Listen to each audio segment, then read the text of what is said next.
I spilt my coffee this morning. Womp womp. If you've been listening to this podcast for any length of time, you know I love two things: chocolate chip cookies and coffee. Methodical coffee, to be more specific, but this morning it just got away from me, and the coffee spilled. Now, allow me to replay the scenario.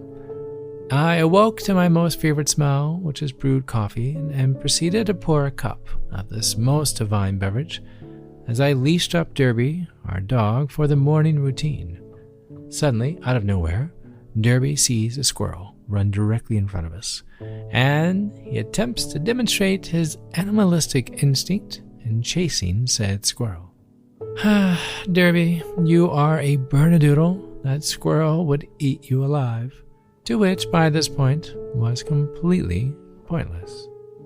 After all was said and done, everything eventually returned to being calm as we continued on our morning routine. But if I may ask, when you heard me say I spilt my coffee, what was the image you first had in mind? Was it a full cup of coffee falling over and going in every direction? Maybe even worse, perhaps it was falling into an open laptop. Or perhaps the whole cup falling into my lap as I was driving down a busy interstate. Where did your mind go when I said I spilt my coffee? What really happened was the abrupt jerk and the dog jumping after the squirrel, which jarred the coffee cup as a few drops simply spilt from the cup. Just a few drops, barely enough to cover my thumb. But our mind goes there, doesn't it? The first image we think of usually is the worst possible scenario. It's human nature, instinctual, to be honest. We have this area in our brain called the amygdala, which, to oversimplify, is greatly responsible for how we handle stress.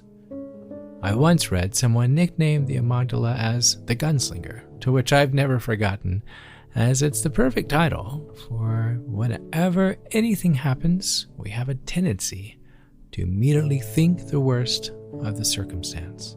But more often than not, the reality is completely the opposite. Not always the case, but you have to admit most of the time. There's a wonderful quote by one of my favorite authors, Mark Twain, as I love his brilliantly dry wit. He said, "I've been through some terrible things in my life, some of which actually happened." In our minds, we've already come to the conclusion. The email from the boss asking to see you, an agonizing sore throat for a week as you decide it's time to see the doctor. The call from your best friend, how their car was hit. The downward spiral has no end. Or does it? In fancy terms, the word is catastrophizing. But in short, it's simply negative thinking. Catastrophic thinking. Catastrophizing. Today, let's learn what to do specifically with these negative thoughts.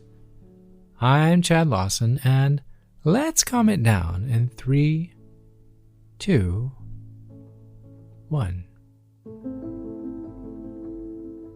Come to find out, the boss, well, he wanted to tell you what a tremendous job you were doing, but face to face.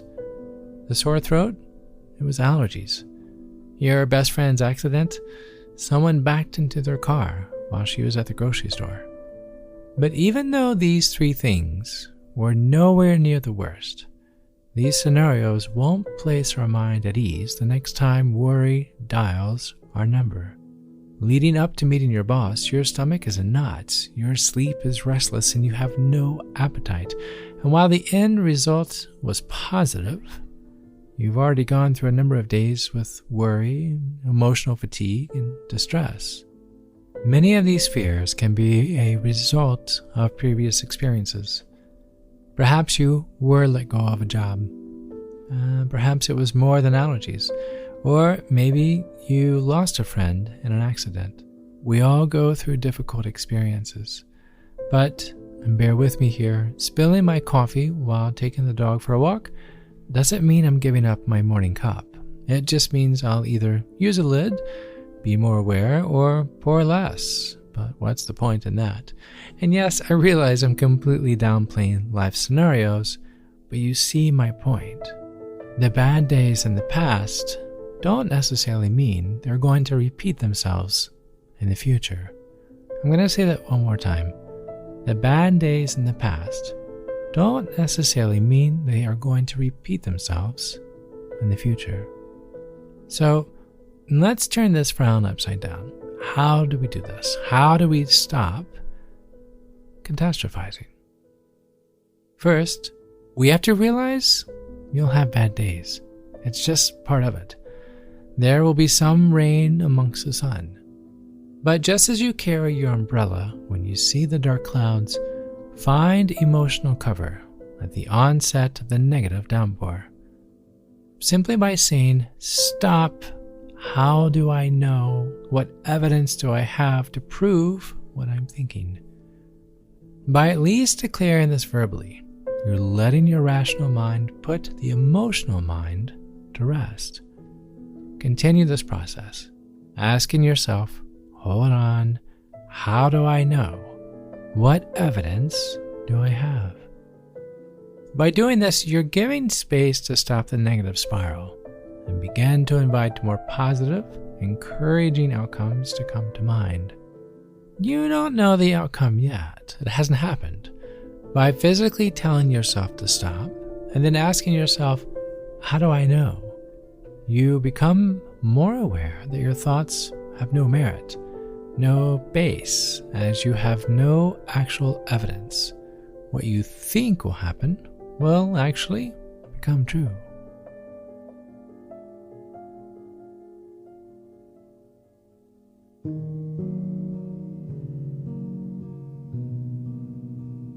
Number 2. What happened last time? The last time you worried, was it more than a cold?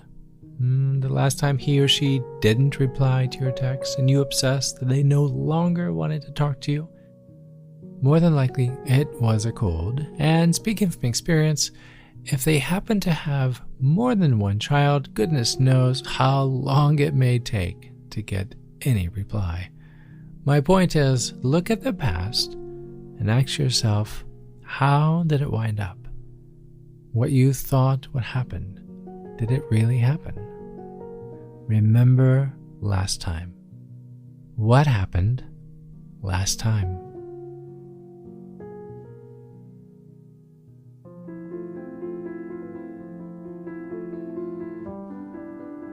And number 3, finally, now what?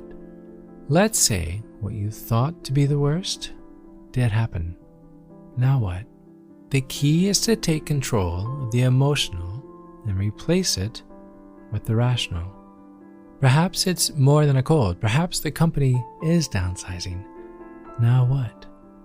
Even during the worst, you still have the ability to control what you can control.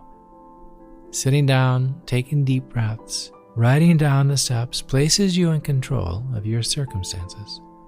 The worst may not have been what you had hoped for, but planning the next steps removes your feeling powerless and gives you a new sense of purpose. Just as you reach the other side of your most difficult time before, putting a plan into place of what to do next will be the catalyst in getting you through this one all the same. Going back to Mark Twain's quote, we allow our minds to put us through the most terrible of circumstances, even when they'll never happen. Tomorrow morning, just like every morning, I'll leash up the dog and pour a cup before going out. I'm not going to stop drinking coffee just because a random squirrel taunted a Bernedoodle. It may never happen again.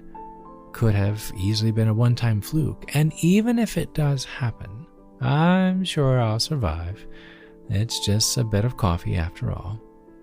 But regardless, I'll hope for the best as I watch for dog taunting squirrels, but knowing that in the end, a little spilt coffee is the least of my worries, and that whatever may come my way, it will present an opportunity to be worked out, no matter how big or how small.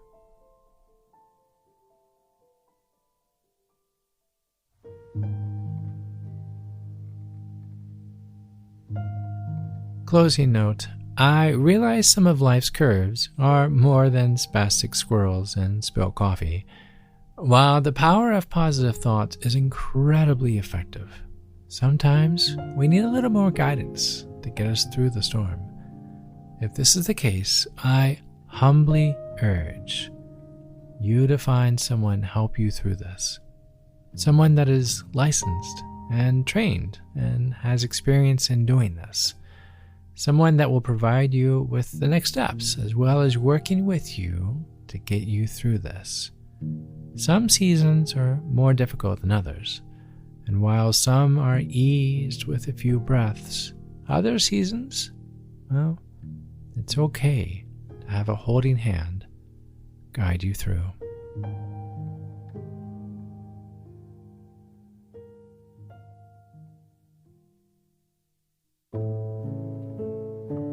To find more episodes of Calm It Down, hear the musical playlist from today's episode, or simply wanting to know where to send chocolate chip cookies, visit calmitdownpodcast.com. You'll even find additional resources for emotional support, including our online community and our Facebook page. You're not alone. You are not alone. This podcast was written and produced by yours truly, Chad Lawson, composer, pianist, and nationally recognized Sweet Tooth. And now something my attorney wants me to say. The views, expressions, and techniques in this episode are of my personal opinion and is not intended to, nor should they serve as a substitute for medical advice or diagnosis rendered to you by your individual doctor or other healthcare provider.